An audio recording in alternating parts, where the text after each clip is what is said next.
യേശു മനുഷ്യപുത്രനായി തന്നെ കരുതി. ഒരിക്കൽ പോലും താൻ ദൈവമാണെന്നോ ദൈവപുത്രനാണ് എന്ന് പോലും യേശു അവകാശപ്പെട്ടില്ല. ഞാനും എൻ്റെ പിതാവും ഒന്നാകുന്നു എന്ന് പറഞ്ഞു.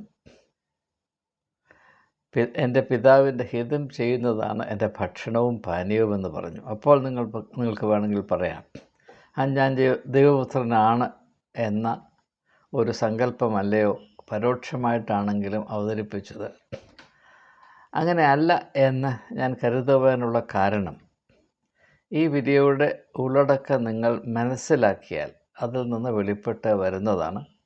അതുകൊണ്ട് ആരംഭത്തിൽ തന്നെ ആ ഒരു ആശയത്തെ ഇതിൽ കൂടുതൽ വിശദീകരിക്കണമെന്ന് വിചാരിക്കുന്നില്ല.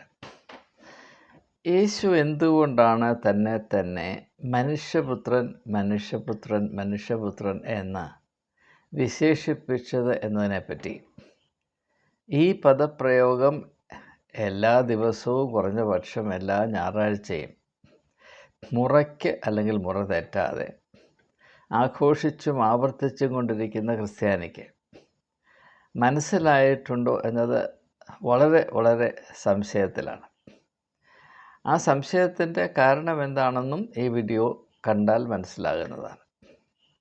നമുക്ക് ആ ഒരു ചോദ്യം ഒന്ന് അനുധാവനം ചെയ്ത് അതിൽ കൂടെ അന്വേഷിക്കുമ്പോൾ നാം കണ്ടെത്തുന്നത് എന്താണ് എന്ന് അല്പമൊന്ന് മനസ്സിലാക്കാൻ ശ്രമിക്കാം. യേശു തന്നെ മനുഷ്യപുത്രൻ എന്ന് വിശേഷിപ്പിച്ചു. ഇത് മനസ്സിലാക്കുന്നതിന് വേണ്ടി മത്തായിയുടെ സുവിശേഷം 11-ാം അധ്യായത്തിൽ യേശു സ്നാപക യോഹന്നാനെ പറ്റി നടത്തുന്ന ഒരു പരാമർശമുണ്ട്. അത് വളരെ വിശേഷതയുള്ളതാണ്, ശ്രദ്ധേയമാണ്. സ്ത്രീകളിൽ നിന്ന് ജനിച്ചവരിൽ യോഹന്നാനേക്കാൾ വലിയവനായി ആരും ഉണ്ടായിട്ടില്ല. സ്ത്രീകളിൽ നിന്ന് ജനിച്ചവരായി. അപ്പോൾ സ്ത്രീകളിൽ നിന്ന് ജനിക്കുന്നവരുമുണ്ട്, സ്ത്രീകളിൽ നിന്നല്ലാതെ ജനിക്കുന്നവരുമുണ്ട്. സ്ത്രീകളിൽ നിന്ന് ജനിക്കുന്നവരുമുണ്ട്, സ്ത്രീകളിൽ നിന്നല്ലാതെ ജനിക്കുന്നവരുമുണ്ട്. ഇതിന് പല വിധത്തിലുള്ള വിവക്ഷകൾ നൽകാം. എന്നാൽ ഏറ്റവും ലളിതമായ വിവക്ഷ മാത്രം ഞാൻ പങ്കിട്ടുകൊള്ളട്ടെ. ഇപ്പോൾ ഭാരത സംസ്കാരത്തിൻ്റെ ആത്മീയ സാംസ്കാരിക പശ്ചാത്തലത്തിൽ മനുഷ്യൻ്റെ ഉൽപ്പത്തിയെപ്പറ്റി പറയുമ്പോൾ ബ്രഹ്മാവിൽ നിന്ന് ഉത്ഭവിച്ചു, ബ്രഹ്മാവിൻ്റെ വായിൽ നിന്ന് ബ്രാഹ്മണരും കയ്യിൽ നിന്ന് ക്ഷത്രിയരും തുടയിൽ നിന്ന് വൈശ്യരും കാലിൽ നിന്ന് ശൂദ്രരുമുണ്ടായി.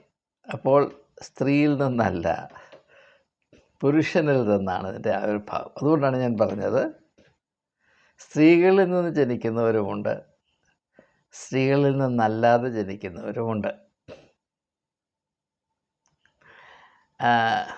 ബ്രഹ്മാവിന് ഭാര്യയുണ്ടായിരുന്നു, പാർവതി എന്നാണ് പേര്. പാർവതിയിൽ നിന്നല്ല ഈ ഉൽപ്പാദനം നടക്കുന്നത്, പുത്ര ഉൽപ്പാദനം നടക്കുന്നത്. ബ്രഹ്മാവിൽ നിന്ന് തന്നെയാണ്, പുരുഷനിൽ നിന്ന് തന്നെയാണ്. അപ്പോൾ നമുക്ക് വേണമെങ്കിൽ ഇങ്ങനെ പറയാം, സ്ത്രീകളിൽ നിന്ന് ജനിച്ചവരുമുണ്ട്, സ്ത്രീകളുടെ വലിയ സഹായമൊന്നുമില്ലാതെ പുരുഷനിൽ തന്നെ ജനിച്ചവരുമുണ്ട്. ഇത് ഹിന്ദു കാഴ്ചപ്പാടിൽ അവതരിപ്പിക്കപ്പെടുമ്പോൾ ക്രിസ്ത്യാനികളൊരു പ്രിജുഡിസോടുകൂടെയാണിത് കാണുന്നത്. പക്ഷേ ഇതിനകത്തൊരു വലിയ സത്യം അടങ്ങിയിട്ടുണ്ട്.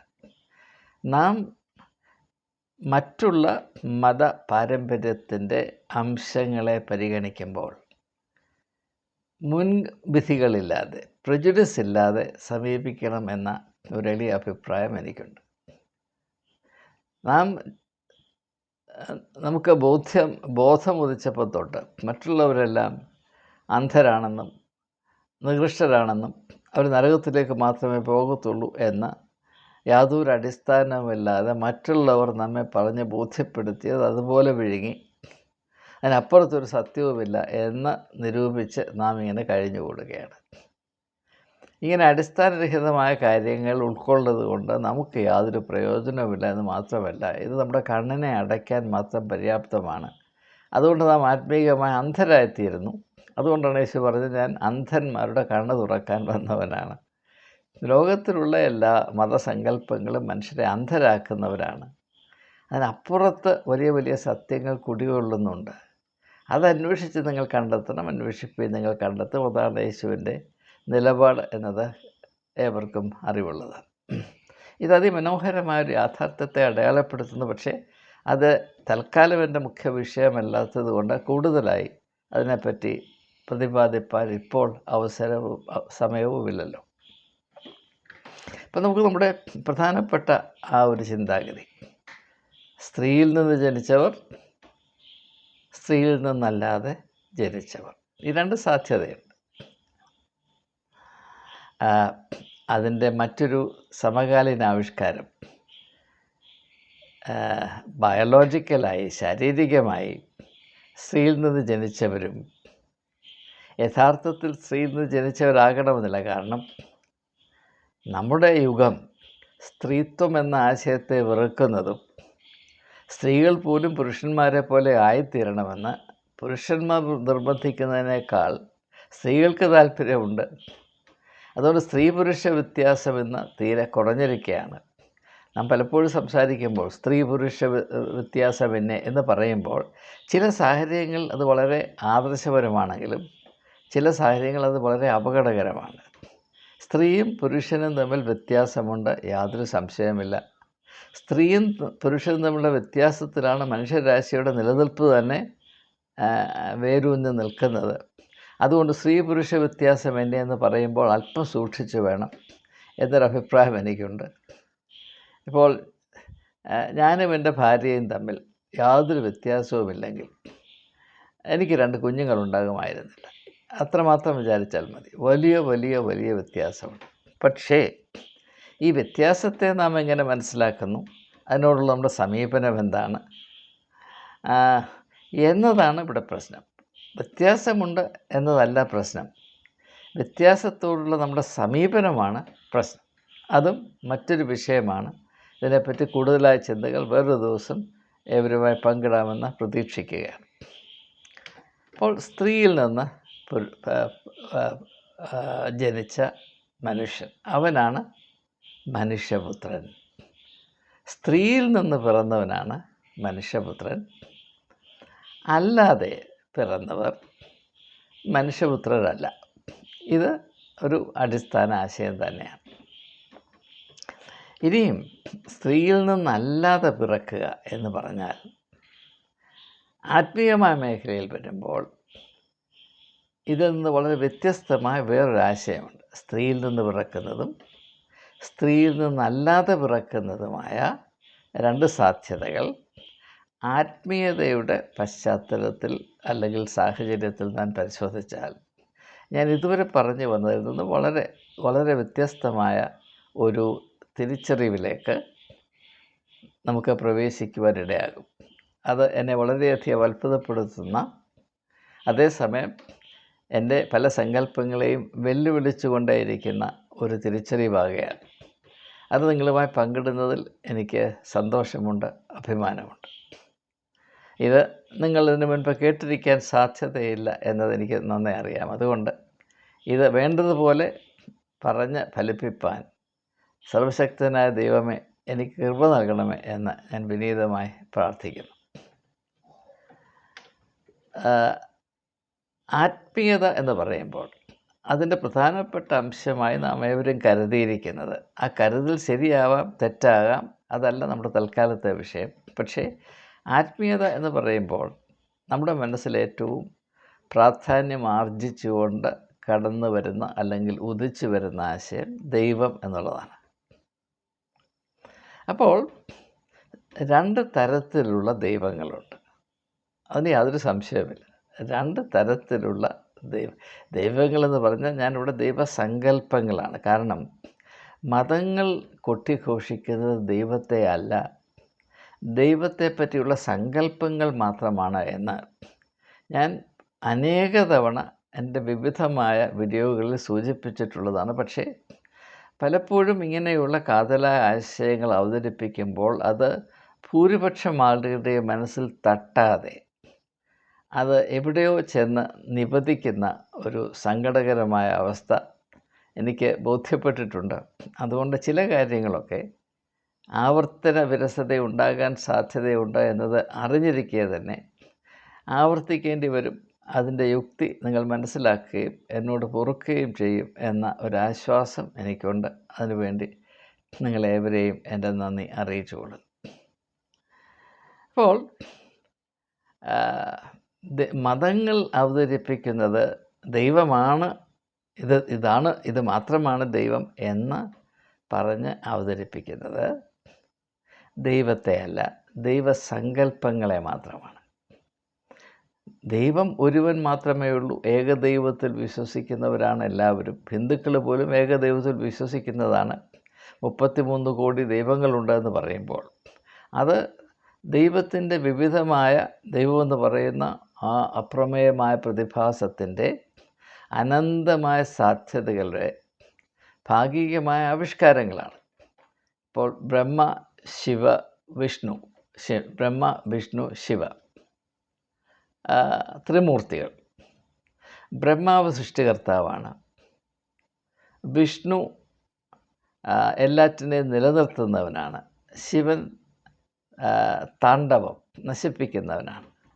അപ്പോൾ ക്രിയേറ്റർ, സസ്റ്റെയിനർ, ഡിസ്ട്രോയർ, ഇത് മൂന്നും ദൈവത്തിൻ്റെ പ്രവൃത്തി തന്നെയാണ്. പക്ഷേ അത് മനുഷ്യർക്ക് കുറച്ചുകൂടെ മനസ്സിലാകത്തക്കവണ്ണം ഒരു സ്പെഷ്യലൈസേഷൻ എന്ന പോലെ മൂന്നായി തിരിച്ച് ഓരോന്നിനും അതിൻ്റേതായ ഒരു ദൈവസങ്കല്പം പ്രദാനം ചെയ്യുകയാണ്. അങ്ങനെയാണ് ത്രിമൂർത്തി എന്ന ആശയം വന്നതെന്നാണ് ഞാൻ മനസ്സിലാക്കുന്നത്. ക്രിസ്തുപദത്തിൽ വരുമ്പോൾ പിതാവായ ദൈവം, പുത്രനായ ദൈവം, പരിശുദ്ധാത്മാവായ ദൈവം, ഇത് 3 ദൈവങ്ങളല്ല എന്നത് ക്രിസ്ത്യൻ ദൈവശാസ്ത്രത്തിലും വ്യക്തമായി പറയുന്നുണ്ട്. അപ്പോൾ ഇത് 3 എന്ന് പറയുമ്പോൾ, അല്ല 3 ഒന്നാണെന്ന് പറയുമ്പോൾ എൻ്റെ അർത്ഥം ഇത്ര മാത്രമേ ഉള്ളൂ. ദൈവം ഒന്നാണ്.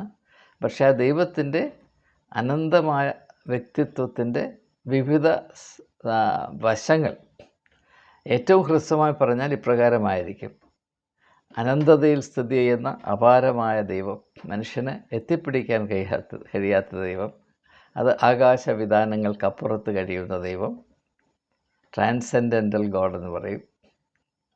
അതാണ് സ്വർഗസ്ഥനായ ഞങ്ങളുടെ പിതാവേ. ഭൂമിയിലുള്ള പിതാക്കന്മാരെ നമുക്ക് തൊടാനും കാണാനും സ്വാധീനിക്കാനും ഒക്കെ ഒക്കും. നമ്മുടെ ഇംഗിതത്തിന് വളച്ചൊടിക്കാൻ കഴിയും. 2 വയസ്സുള്ള കുഞ്ഞിനോട് ചോദിച്ചാൽ പറയും, എൻ്റെ അപ്പനെയും അമ്മയും ഞാൻ എൻ്റെ കൊച്ചുവിരലിൽ ചുറ്റി കൊണ്ടാണ് നടക്കുന്നത് എന്നൊക്കെ പറയും. പക്ഷേ സ്വർഗസ്ഥനായ പിതാവിലൂടെ പടി കാണിക്കാൻ പോകരുത് എന്നൊരു വലിയ അഭിപ്രായമാണ് ഈ ഏഴയ്ക്കുള്ളത്. പക്ഷേ അങ്ങനെയല്ല. നാം ദൈവത്തെ നമ്മുടെ ഇംഗിതത്തിന് അനുസരിച്ച് വളച്ചും ഒടിച്ചും ധരിച്ചുമാണ് നാളുകൾ കഴിക്കുന്നത്. അത് നമ്മുടെ മിടുക്കാണ്. അത് ഏവർക്കും അറിവുള്ളതാണ്. പുത്രനായ ദൈവമോ വചനം ജഡമായി തീർന്നു, കൃപയും സത്യവും നിറഞ്ഞവനായി നമ്മുടെ ഇടയിൽ പാർത്തു. അപ്പോൾ അങ്ങ് ദൂരത്തിരിക്കുന്ന ദൈവം നമ്മുടെ സമീപത്ത് വന്നു, നമ്മുടെ അയൽക്കാരനായി. ഇടയിൽ പാർത്തു പറഞ്ഞ അയൽക്കാരൻ. ദൈവം അയൽക്കാരനാകുന്ന അതിവിശിഷ്ടമേറിയ സംഭവമാണ് യേശുവിൻ്റെ പിറവി എന്നതാണ് സുവിശേഷം നമ്മെ അറിയിക്കുന്നത്. പരിശുദ്ധാത്മാവോ നമ്മുടെ ഉള്ളിൽ വസിക്കുന്ന ദൈവമാണ്. അപ്പോൾ ദൈവം എന്ന യാഥാർത്ഥ്യത്തിന് ഈ 3 അംശങ്ങളുണ്ട്, 3 വശങ്ങളുണ്ട് എന്നാണ് എൻ്റെ അർത്ഥം. ദൂരം, സമീപസ്ഥം, ആന്തരികം. ഇത് അല്ലാതെ 3 ദൈവങ്ങളല്ല, ഏകദൈവമാണ് എന്ന് പറഞ്ഞാൽ നാം വിശ്വസിക്കുന്ന ദൈവത്തിന് ഇങ്ങനെ വിവിധമായ വശങ്ങളും സ്വഭാവങ്ങളും സാധ്യതകളുമുണ്ട്. എപ്പോഴും ഇവയെ മുഴുവനും അംഗീകരിച്ചും ആദരിച്ചും മാനിച്ചും അനുസരിച്ചും വേണം ഒരു വിശ്വാസി ജീവിക്കേണ്ടത് എന്നാണ് അതിൻ്റെ അർത്ഥം. ഇപ്പോൾ ഏകദൈവ സങ്കല്പം ആത്മീയതയിൽ ഏറ്റവും പ്രാധാന്യം കൽപ്പിക്കപ്പെടുന്ന ദൈവത്തെ പറ്റിയുള്ള സങ്കല്പമാണ്. അപ്പോൾ ദൈവത്തെ പറ്റിയുള്ള സങ്കല്പത്തെ നാം ഒന്ന് വിശ്ലേഷിക്കുമ്പോൾ, ഒന്ന് പരിശോധിക്കുമ്പോൾ അവിടെ 2 സാധ്യതകൾ നാം കാണുന്നുണ്ട്. ഒന്ന്, സ്ത്രീയിൽ നിന്ന് പിറക്കുന്ന ദൈവം.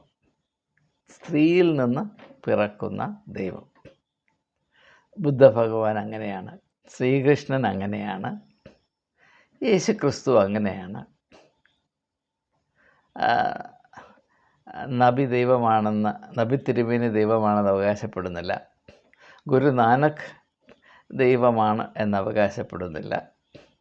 ദൈവത്തെപ്പോലെ സിഖ് മതക്കാർ ഗുരുവിനെ ആദരിക്കുന്നുണ്ടെങ്കിലും ശ്രീനാരായണ ഗുരു ദൈവമാണ് എന്ന് അദ്ദേഹം അവകാശപ്പെട്ടില്ല. എങ്കിലും നാരായണ ഗുരുവിന് ദൈവതുല്യമായ പ്രാധാന്യം കൊടുക്കുന്നു. എന്നാൽ ആചാര്യ രജനീഷും സത്യസായി ബാബായും ഒക്കെ അവർ ദൈവങ്ങളാണ് എന്ന് അവകാശപ്പെട്ടിട്ടുണ്ട്. അവരെല്ലാം ഭഗവാന്മാരാണ്. അപ്പം അങ്ങനെ നിൽക്കും. അപ്പോൾ സ്ത്രീയിൽ നിന്ന് പിറക്കുന്ന ദൈവം, സ്ത്രീയിൽ നിന്നല്ലാതെ പിറക്കുന്ന ദൈവങ്ങളുണ്ട്. അതിന് പൊതുവായി നാം ഒരു വാക്ക് ഉപയോഗിക്കാറുണ്ട്. അതിൻ്റെ പേരാണ് ബിംബങ്ങൾ എന്ന്. Idols, idols, idols. അതാണ് ബിംബാരാധന പാടില്ല എന്ന് 10 കൽപ്പനയിൽ വളരെ ശക്തമായി നിഷ്കർഷിക്കുന്നത്. സ്ത്രീയിൽ നിന്നല്ലാതെ പിറക്കുന്ന ദൈവങ്ങളെ നിങ്ങൾ ആരാധിക്കരുത്. എന്താണ് സ്ത്രീയിൽ നിന്നല്ലാതെ പിറക്കുക എന്ന് പറഞ്ഞ അർത്ഥം? പുരുഷൻ നിർമ്മിക്കുന്ന ദൈവമെന്നാണ് എൻ്റെ അർത്ഥം. ഒരു ബിംബമുണ്ടാക്കുന്നത് നാളിതുവരെയും ഒരു 95% പണ്ടത്തെ കാലത്ത് 100% പുരുഷനാണ്. തടി കൊണ്ടുണ്ടാക്കാം, കല്ല് കൊണ്ടുണ്ടാക്കാം, ധാതു പദാർത്ഥങ്ങൾ മെറ്റൽ കൊണ്ടുണ്ടാക്കാം. അവിടെ സ്ത്രീയുടെ ആവശ്യമൊന്നുമില്ല. ഒരു ബീജാവാപം ചെയ്ത് ഒരു സ്ത്രീയിൽ കൂടെ കാത്തിരുന്ന് എന്തെങ്കിലും പിറന്നു, അത് ദൈവതുല്യമായ വലിയ മാഹാത്മ്യമുള്ള വ്യക്തിത്വം മനുഷ്യജാതിയുടെ അനുഗ്രഹമായി ശോഭിച്ചു എന്നൊന്നും പറയേണ്ട കാര്യമില്ല. കൽപ്പനകൾ പ്രാപിപ്പാനായി മോശ മലയിലേക്ക് കയറിപ്പോയി. അവൻ വരുവാൻ താമസിച്ചു എന്നറിഞ്ഞ ജനം അഹ്റോൻ്റെ അടുത്ത് ചെന്ന് അവനെ നിർബന്ധിച്ച് അവനെ കൊണ്ട് ഒരു കാളക്കുട്ടിയെ ഉണ്ടാക്കി. അപ്പോൾ അവൻ കാളക്കുട്ടിയെ ഉണ്ടാക്കണമെങ്കിൽ ജനത്തിൻ്റെ സ്വർണം വേണം. അപ്പോൾ സ്വർണം കൊണ്ട് കൊല്ലൻ്റെ പണി ചെയ്യാനറിയാവുന്ന ആളുണ്ടെങ്കിൽ ദൈവമായി. ഇത്രയേ ഉള്ളൂ ഇന്നത്തെ കാര്യം. അതിനെ ദൈവമായി അറിയുകയും ആരാധിക്കുകയും വിലമതിക്കുകയും ചെയ്യുന്നൊരു സ്വഭാവം മനുഷ്യനുണ്ട്. കാരണം മനുഷ്യൻ എന്തിനെയെങ്കിലും ആരാധിക്കണം. ഒന്നുമില്ലെങ്കിൽ ഒരു രാഷ്ട്രീയ നേതാവിനെയെങ്കിലും ആരാധിക്കണം. അതിപ്പോൾ ഭാരതത്തിൻ്റെ അവസ്ഥയാണ് നിങ്ങൾക്കറിയാം. അമേരിക്ക ഭാരതത്തെ ഏതാണ്ട് അനുകരിക്കുന്ന ഒരവസ്ഥയിലേക്കാണ്. റഷ്യ അങ്ങനെ നേരത്തെ നമുക്ക് മുൻപേ ആയിരുന്നു. റഷ്യയിലെ ദൈവത്തിൻ്റെ പേര് പുട്ടിൻ എന്നാണ്. അത് മലയാളികൾക്ക് താല്പര്യം വരുന്ന പേരാണ് പുട്ട് ഇന്ന്. രാവിലെ നമ്മൾ എല്ലാവരും പ്രഭാത ഭക്ഷണം ചെയ്യുന്നൊരു പരിപാടിയാണ് ഈ പുട്ട് ഇന്ന്. അപ്പോൾ അങ്ങനെ പുട്ടിന്. പിന്നെ ട്രംപ് അവിടെയുണ്ട്. അപ്പോൾ ഇത് എല്ലായിടത്തും പുരുഷന്മാരാണ്.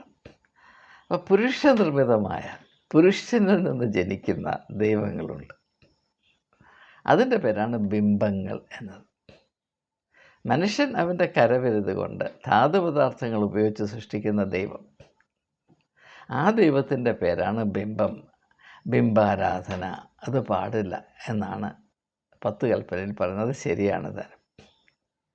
അപ്പോൾ യേശു തന്നെ പറ്റി വെളിപ്പെടുത്തിയത് താൻ മനുഷ്യപുത്രനാണ്, എന്നെ ഒരിക്കലും നിങ്ങൾ ഒരു ബിംബമാക്കി മാറ്റരുത് എന്ന ഒരു താക്കീതാണ് ആദ്യം മുതൽ അവസാനം വരെ യേശു തന്നെപ്പറ്റി നടത്തിയിട്ടുള്ള എല്ലാ പ്രസ്താവനകളിലും ഉൾക്കൊണ്ടിരിക്കുന്നു.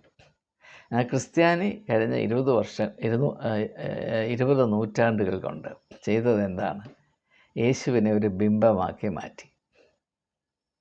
ബിംബവും ജീവിക്കുന്ന ദൈവവും ബിംബവും മനുഷ്യപുത്രനും തമ്മിലുള്ള വ്യത്യാസം എന്താണ്? ബിംബത്തെ ഒരു മൂലയിൽ ഇരുത്തിയാൽ അവിടെ ഇരുന്നോളും. ബിംബം എവിടെ ഇരിക്കണമെന്നും എങ്ങോട്ട് തിരിഞ്ഞ് നിൽക്കണമെന്നും അല്ല എങ്ങോട്ട് തിരിഞ്ഞ് നിൽക്കണമെന്നും തീരുമാനിക്കുന്നത് മനുഷ്യരാണ്. മനുഷ്യപുത്രൻ എങ്ങോട്ട് തിരിഞ്ഞ് നിൽക്കണമെന്നോ എവിടെ ഇരിക്കണമെന്നോ എങ്ങോട്ട് പോകണമെന്നോ ആരോട് സംസാരിക്കണമെന്നോ തീരുമാനിക്കുന്നത് പുരുഷ മേൽക്കോയ്മയിലുള്ള മതസംവിധാനങ്ങളല്ല, അത് സ്വർഗസ്ഥനായ പിതാവ് തന്നെയാണ്. മനുഷ്യപുത്രന് 2 പ്രത്യേകമായ അനിവാര്യമായ വിശേഷങ്ങളുണ്ട്, പ്രത്യേകതകളുണ്ട്. ഒന്ന്, അവൻ സ്ത്രീയിൽ നിന്ന് ജനിക്കുന്നു. എന്നാൽ അവൻ ദൈവഹിതം അനുസരിച്ച് ജനിക്കുന്നു. മനുഷ്യൻ സ്ത്രീയിൽ നിന്ന് ജനിക്കുന്നു. രണ്ടാമത്, ദൈവഹിതമനുസരിച്ച് ജനിക്കുന്നു. അതുകൊണ്ട് തന്നെ അവൻ ദൈവഹിതം അനുസരിച്ച് മാത്രം ജീവിക്കുന്നു, പ്രവർത്തിക്കുന്നു. ഇതാണ് ഇതിൻ്റെ അർത്ഥം. അപ്പോൾ മനുഷ്യപുത്രൻ ആരാണ്? സ്ത്രീയിൽ നിന്ന് ജനിക്കുന്നവൻ. അതേസമയം ദൈവഹിതം ജീവിതത്തിൻ്റെ വെളിച്ചമായി സ്വീകരിച്ച് അതിൻ്റെ വെളിച്ചത്തിൽ ലോക യാഥാർത്ഥ്യങ്ങളെയും സാധ്യതകളെയും കണ്ട് അതിനനുസരിച്ച് മാത്രം പ്രവർത്തിച്ച് ജീവിതത്തെ സഫലമാക്കുന്ന, ദൈവഹിതം നിർവഹിച്ചതുകൊണ്ട് ജീവിതത്തെ സഫലമാക്കുന്ന അനുഗ്രഹിക്കപ്പെട്ട അവസ്ഥയിൽ ആരൊക്കെയാണോ അവരെല്ലാം മനുഷ്യപുത്രന്മാർ തന്നെയാണ്. അവരെ ദൈവപുത്രന്മാരായി ഉയർത്തുക എന്നത് ദൈവത്തിൻ്റെ പദ്ധതിയാണ്. അത് നമ്മുടെ ആരുടെയും കയ്യിലുള്ള പരിപാടിയല്ല. ഇതിനെ ഏതാണ്ട് വക്രീകരിച്ചുകൊണ്ടാണ്, അലങ്കോലപ്പെടുത്തിക്കൊണ്ടാണ് സഭകൾ, പ്രത്യേകിച്ച് കത്തോലിക്ക സഭ, ഓർത്തഡോക്സ് സഭ, യാക്കോബ സഭ, ഇങ്ങനെയുള്ള സഭകൾ ചില ആളുകളെ വിശുദ്ധന്മാരാക്കുന്നു, അവരെ ദൈവതുല്യമാക്കുന്നു. അത് ദൈവത്തിന് വിട്ടുകൊടുക്കേണ്ട പരിപാടി, ദൈവത്തിന് മാത്രം അവകാശമുള്ളത്, ദൈവ അധികാര പരിധിയിൽ മാത്രം സ്ഥിതി ചെയ്തത് മനുഷ്യൻ കയ്യേറുകയാണ്, ട്രെസ്പാസ് ചെയ്യുകയാണ്,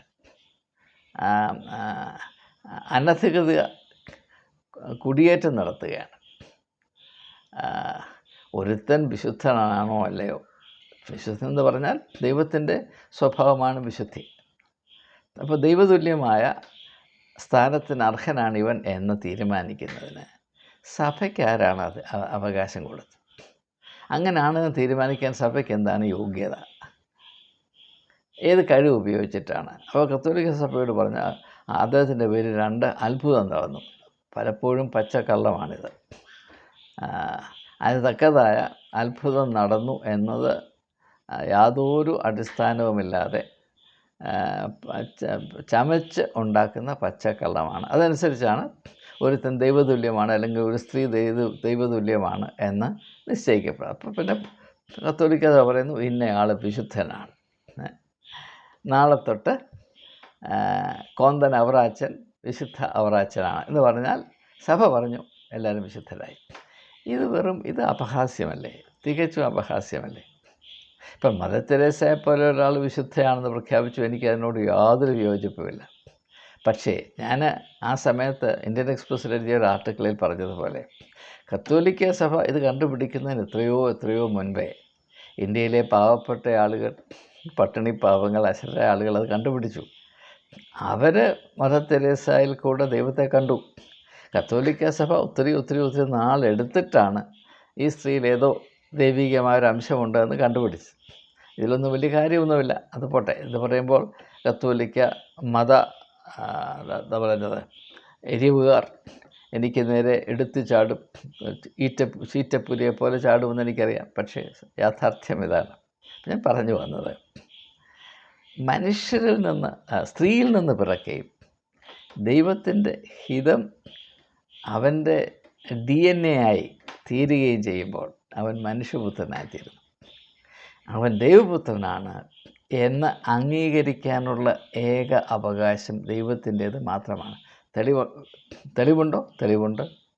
ഞാൻ പറഞ്ഞുതരാം.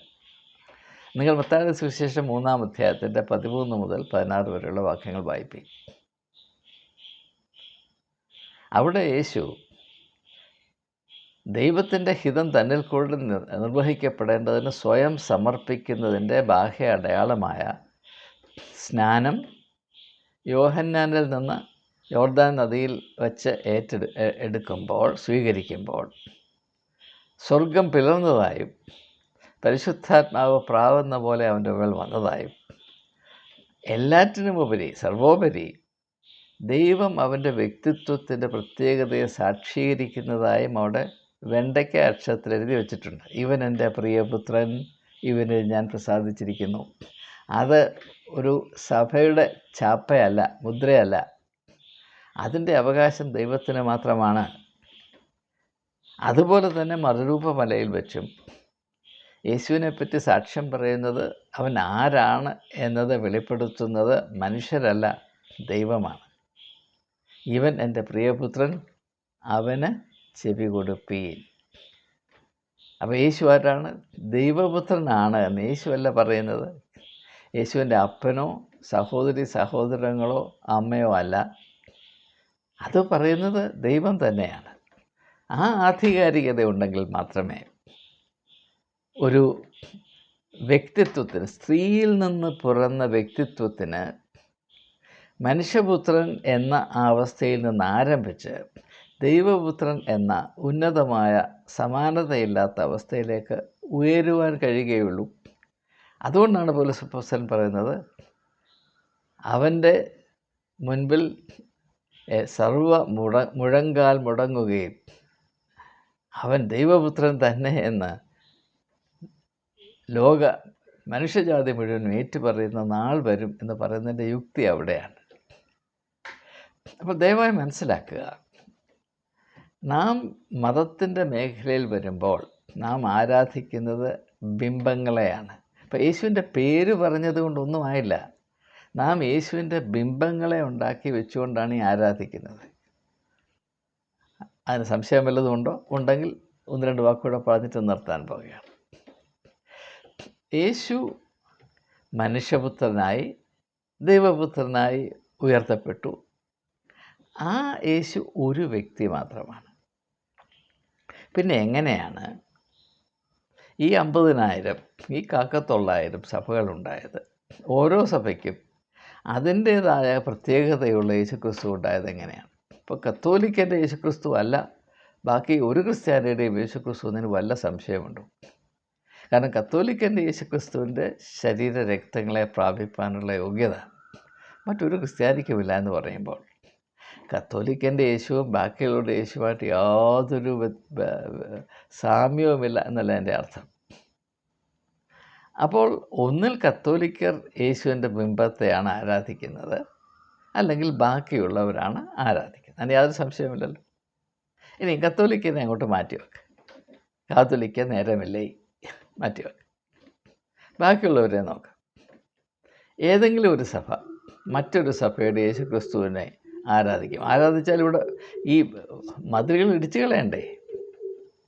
അപ്പോൾ പെന്തക്കോസ്തുകാരോട് ചോദിക്കണം, CSIക്കാരുടെ യേശു ക്രിസ്തുവിനെ നിങ്ങൾക്ക് ആരാധിക്കാൻ ഒക്കുമോ?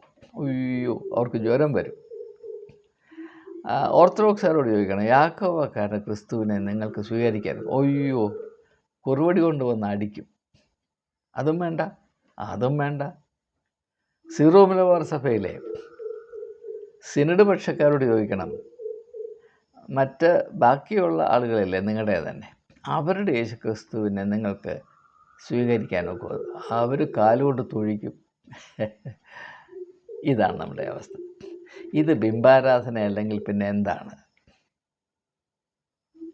ഈ ബിംബത്തെ ആരാധിക്കുമ്പോൾ ബിംബത്തിൻ്റെ ഇംഗിതം അന്വേഷിക്കാൻ യാതൊരു ആവശ്യമില്ല. അങ്ങനെ അന്വേഷിക്കുന്നത് ഭ്രാന്താണ്.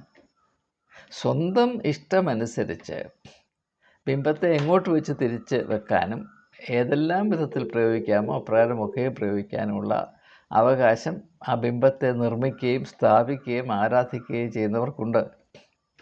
നാം അങ്ങനെ മാത്രമല്ലയോ ദൈവത്തെ വിളിച്ചപേക്ഷിക്കുന്നത്? നമ്മുടെ താല്പര്യത്തെ മാത്രം മുൻനിർത്തിയല്ലയോ നാം ദൈവത്തോട് ബന്ധം പുലർത്തുന്നത്? ദയവായി മനസ്സിലാക്കുക. നാം ഇപ്പോൾ പ്രോസ്പെറിറ്റി ഗോസ്പൽ എന്ന് പറയുന്നില്ലേ, അതിനകത്തെ ദൈവം ബിംബമാണോ അതോ ജീവിക്കുന്ന ദൈവമാണോ? അതിനകത്ത് പറയപ്പെടുന്ന യേശു യേശു യേശു യേശു എന്നൊക്കെ പറയുന്നുണ്ടല്ലോ, ആത്മാവേ ആത്മാവേ എന്നൊക്കെ പറഞ്ഞ ഊറുന്നുണ്ടല്ലോ. പിന്നെ ഒരുത്ത മുളക്കം കൊണ്ടുവന്ന് യേശുവിനെ വരയ്ക്ക് നിർത്തുന്നുണ്ടല്ലോ. ഒരു ടോം സക്രിയ എന്നൊക്കെ പറഞ്ഞ് രാജാക്കാട് സിന്ധു ടോം സക്രിയ ഒലക്ക വിഴുങ്ങി വരുന്ന ഒരുത്തനുണ്ടല്ലോ. ഇവൻ്റെ കയ്യിലൊക്കെ ഇരിക്കുന്നത് ബിംബങ്ങളല്ലയോ? ഇതെന്താണ് ക്രിസ്ത്യാനിക്ക് മനസ്സിലാക്കാൻ സാധിക്കാത്തത്? ഇത് ലജ്ജാകരമല്ലയോ? പിന്നെ ബിംബത്തെ കൊണ്ടവിടെ തിരുത്താം. അതിൻ്റെ പേരാണ് മദ്ബഹ. മദ്ബഹ, അവിടെയാണ് ദൈവം ഇരിക്കുന്നത്. എന്ന് പറഞ്ഞാൽ അത് വിശ്വസിക്കുന്ന ക്രിസ്ത്യാനിയുടെ ഇവിടെ ആൾതാമസമുണ്ടോ? ഒരു ബിംബത്തെ മാത്രമല്ലേ അവിടെ കൊണ്ട് വെക്കാനൊക്കത്തുള്ളൂ. പള്ളിയിൽ നിന്ന് ഇറങ്ങിക്കഴിഞ്ഞാൽ ദൈവവുമില്ല, യേശുവുമില്ല, പരിശുദ്ധാത്മാവുമില്ല, ആവിയുമില്ല, നീരാവിയുമില്ല, ആവിയുമില്ല, മാവിയുമില്ല. ഇത് ബിംബാരാധനയല്ലയോ? നിൻ്റെ കൂടെ നടക്കുകയും നിൻ്റെ ജീവിതത്തിൻ്റെ വിവിധ അംശങ്ങളിൽ പങ്കെടുക്കുകയും നിങ്ങൾ എന്നിൽ വസിപ്പിൻ, ഞാൻ നിങ്ങളിലും വസിക്കാം, ഞാൻ ലോകാവസാനത്തോളം എല്ലാ നാളും നിങ്ങളോട് കൂടെയുണ്ട് എന്ന് പറഞ്ഞ് യേശുവിനെ ഉൾക്കൊള്ളുവാൻ വിശാലതയുള്ള ഒരു ആത്മീയ ദർശനം ഏതെങ്കിലും സഭയിലുണ്ടെങ്കിൽ ദയവായി അറിയിക്കുക. ഞാൻ ശിഷ്ടമുള്ള നാൾ അവിടെ പോയി ആ സഭയുടെ പടിവാതിൽക്കൽ കിടന്ന് ലാസർ ധനവാൻ്റെ പടിവാതിൽക്കൽ കിടന്ന് മരിച്ചതുപോലെ എനിക്ക് അവിടെ കിടന്ന് മരിക്കാൻ താല്പര്യമുണ്ട്. സത്യം, സത്യം, സത്യം. പക്ഷെ ഞാൻ കണ്ടത് മുഴുവനും ബിംബാരാധന മാത്രമാണ്. പുരുഷനിൽ നിന്ന് ജനിച്ച ദൈവം, ഞാൻ മുമ്പ് പറഞ്ഞതാണ്, പുരുഷൻ ദൈവത്തെ നിർമ്മിക്കുന്നത് തടി കൊണ്ട്, കല്ലുകൊണ്ട്, മെറ്റൽ കൊണ്ട്. അതെവിടെയെങ്കിലും കൊണ്ട് സ്ഥാപിക്കുക, അവിടെ ഇരുന്നോളും. പാവം ദൈവം. പിന്നെ ആരാധനയാണ്, ആരാധനയോട് ആരാധനയാണ്. ഇതും മനുഷ്യപുത്രനുമായിട്ട് എന്താണ് ബന്ധം? എനിക്ക് മനസ്സിലാകുന്നില്ല. ഈ ഒരു ധർമ്മസങ്കടം നിങ്ങളുമായി പങ്കിടുക മാത്രമാണ് എൻ്റെ ലക്ഷ്യം. അത് പങ്കിട്ടത് കൊണ്ട് എൻ്റെ മനസ്സിലൊരാശ്വാസം, ഭാരമൊന്ന് ഇറക്കി വെച്ചതുപോലെ. അതിന് സഹായിച്ച ഇവരോടുമുള്ള എൻ്റെ നന്ദി സൂചിപ്പിച്ചുകൊണ്ട് ഈ ഉള്ളവൻ തൽക്കാലം വിരമിക്കുന്നു. എല്ലാവർക്കും എൻ്റെ നമസ്കാരം.